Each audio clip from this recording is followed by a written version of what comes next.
For our MAGA brothers and sisters, for our xenophobes out there who think by giving Donald Trump or allowing Donald Trump to have authority he constitutionally does not have, to simply pull people off the streets or raid people's homes in a violent manner, that somehow that shows our strength and somehow that is good for our system, that is good to protect Americans. The reality is this story here that Rachel Maddow put on her storyline yesterday out of Oklahoma by a great local station in Oklahoma. I'm impressed that a local station in Oklahoma did such a good job in showing the dangers of having an autocrat in power. I want you to listen to this, and then we'll take it on the other side. New at 10, a family traumatized after armed federal agents busted into their home as they were sleeping and took almost everything they own.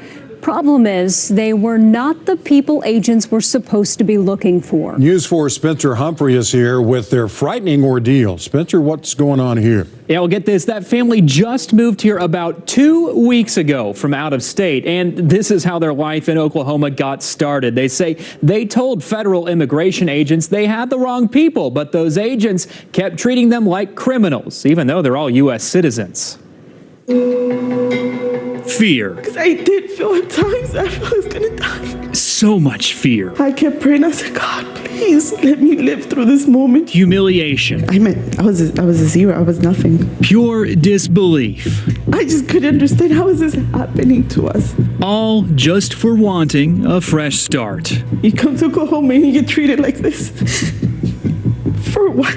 This woman, who we're calling Marissa, and her 3 daughters came to Oklahoma from Maryland looking for a slower, more affordable pace of life. They rented this house in a nice, seemingly safe northwest Oklahoma City neighborhood. Her husband planned to join them this past weekend, but any semblance they had of comfort went out the window when 20 men armed to the teeth busted through it Thursday morning. I don't know who they were. They had guns. It was dark. All the lights were off.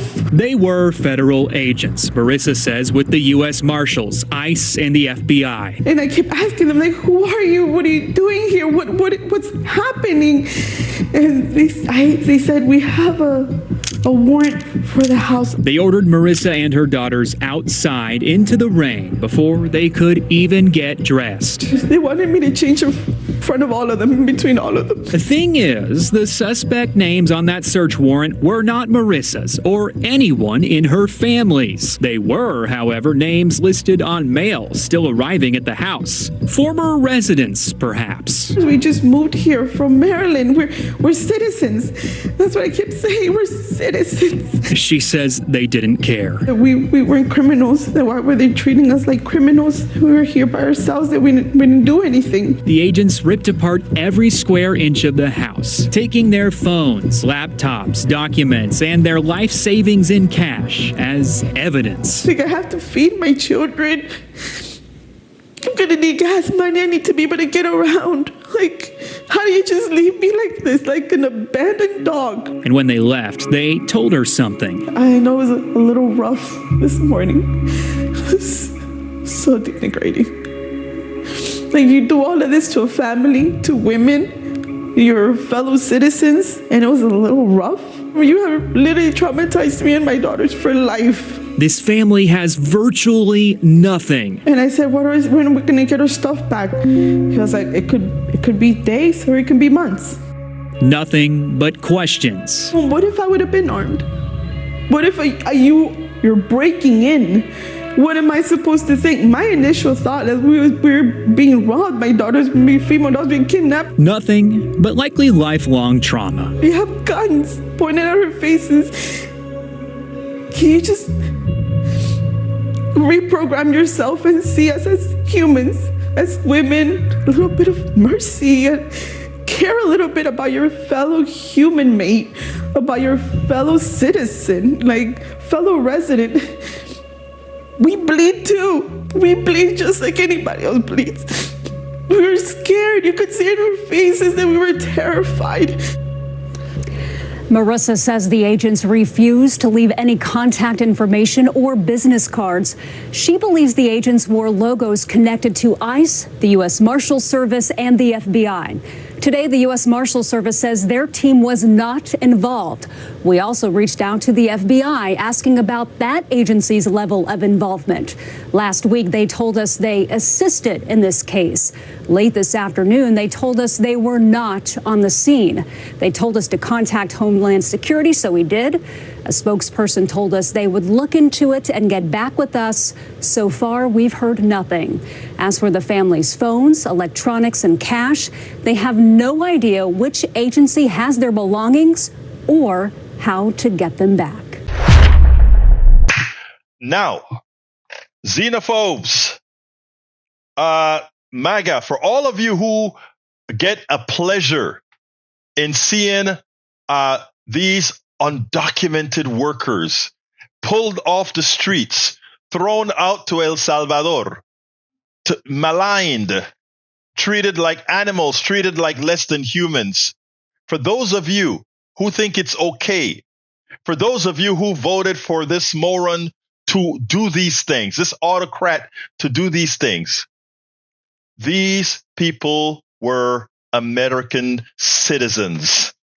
And just like they broke into their homes in the fashion that they did, and now no one takes responsibility. They don't even know where their electronics and cell phones and all of that was stolen by an autocratic government. They don't even know where to find these things.